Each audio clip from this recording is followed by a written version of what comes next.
way, Chancery's way, of recognising something superior to legal title.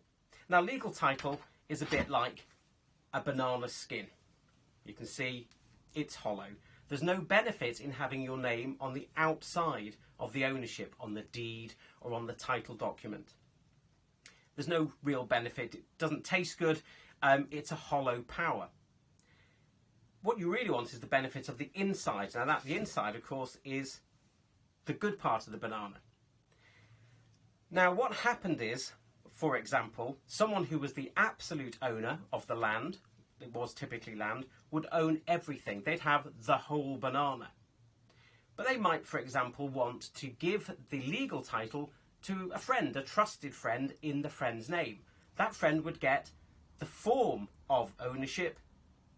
But if it's given to a friend for the benefit of the family of the real owner, you don't want your friend to take the benefit, you simply want your friend to take the formal title.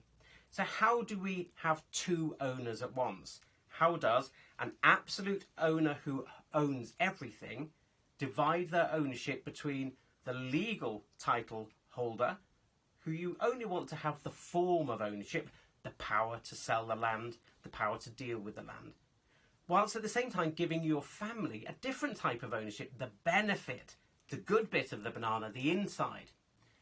Trust is the way you do this. Equity, chancery courts, they recognise that you can have two people owning the same thing at the same time.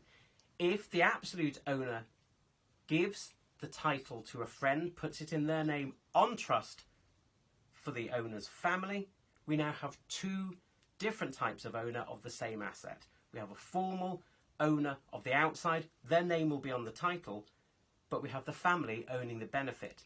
The really good thing about this is that benefit can be shared. It could be given to your spouse and then for your children, or it could be divided between your siblings. You can divide the benefit into many parts. In pension trusts, for example, many hundreds, thousands of people will share the benefit. Whereas legal title, this has no benefit. In fact, if you're a trustee, you have to be very careful, because banana skins, the outside, whilst it brings power to deal with a property, it can also bring problems to you. You might make mistakes and have to pay the true beneficial owners out of your own pocket. So beware. Banana skins for trustees might be something to slip up on.